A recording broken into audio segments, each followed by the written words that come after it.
Getting yourself in the right frame of mind before making any changes to your sound will help you make better mastering decisions. Jumping into tweaking the tonal balance of a song prematurely without a clear sonic direction can end up worsening the sound. Listening to a song for the first time is a unique experience. If you're mastering your own song, then you won't have this privilege as you will have heard your song many times whilst creating it. If you're working on a song you haven't heard before, take the opportunity to experience and enjoy it as a consumer will. Before you monitor the mix again, take a listen to 1 or 2 great sounding reference tracks that have a comparable genre, instrumentation, and vibe to the mix.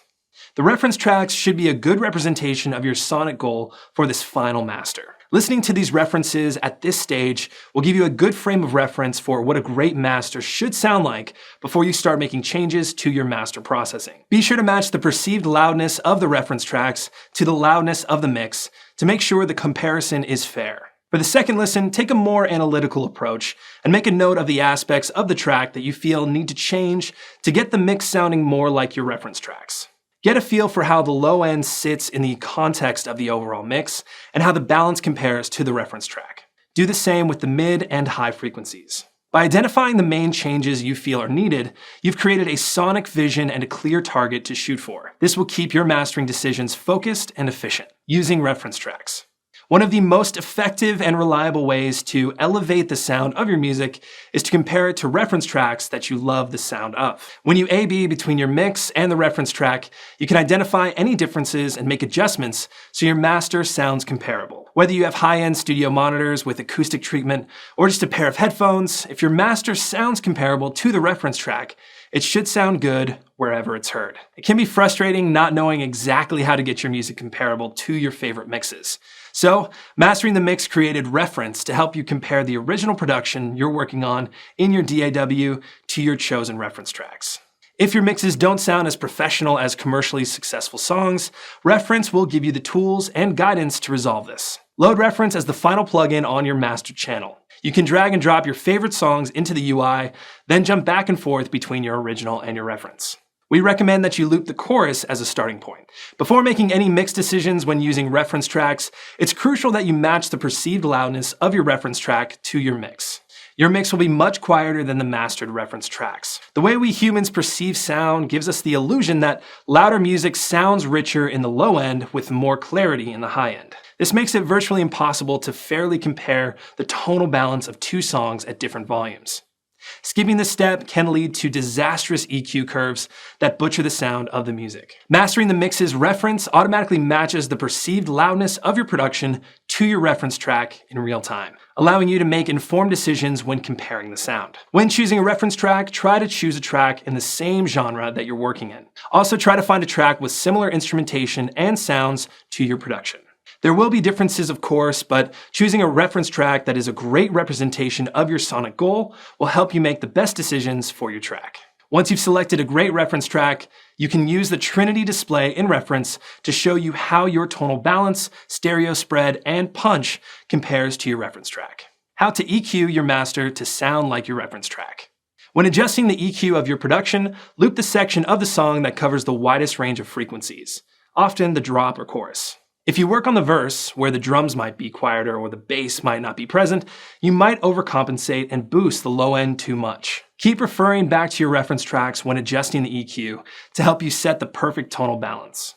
Mastering should be approached with precision. Each EQ adjustment will have a sweet spot that you may miss if you're 1 decibel off. The white EQ line in Reference shows you the exact EQ adjustment to apply to your mix to get your music sounding like your reference track. This takes out the guesswork and helps you dial in a pro sound. If the level line is within 3 dB, this shows a very similar tonal balance. Anything above 6 dB indicates a considerable difference in tonal balance. Fine-tuning the low end during mastering. The low frequency range is tricky to get perfect. Too much of a boost in the low end and the master will sound muddy and lack clarity. Too much attenuation of the low end and the master will sound weak and thin. Mastering the Mix's plugin, Bass Room, is an EQ designed to fix the low frequency balance of your overall track. Bass Room analyzes your production and shows you the EQ settings needed to get a powerful and well-balanced sound. Load up Bass Room on your master channel before your limiter. Select a preset or import your own reference track. Match the bands to the EQ target suggestions, then tweak to suit your preference. The preset and reference analysis targets are 100% unique to your music. Bassroom analyzes your audio to determine the EQ changes needed to match the tonal balance goal. It uses a revolutionary algorithm that is based on how the human ear perceives sonic energy. The unique filters in Bassroom are optimized to shape low frequencies during mastering. You won't find another plugin that can adjust bass more transparently, retaining the punch and clarity of your music. When adjusting the EQ on the master channel, you would generally want to go for broad Q bandwidths and EQ adjustments no greater than around 4 dB.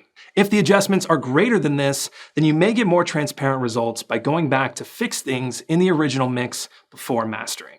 Rules can always be broken, and it's the result that counts. If a master needs to have a 6 dB high-end boost to sound great, then go for it. Mastering the Mixes plugin, Mixroom is perfect for dialing in a great sounding master in the mid and high frequencies. It works in a similar way to Bassroom, where you can select a preset or load in your own reference track to generate tonal balance targets. You can also adjust the mid-side settings for each band, giving you total control over how you shape the frequencies across the stereo field. When making EQ adjustments, be sure to adjust the output gain of the EQ to try and match the output loudness to the input loudness. This will help you objectively decide whether your EQ decisions are improving or deteriorating your sound when you bypass the plugin. Both Mixroom and Bassroom have a level match pointer on the output gain to help you do this instantly. Conclusion. Reference tracks will help you make the best possible decisions for your music. The best engineers in the world use reference tracks. Click the link in the description to download the free trial of our plugins, Reference, Mixroom, and Bassroom, and hear how they can help you get your music sounding more like your favorite tracks.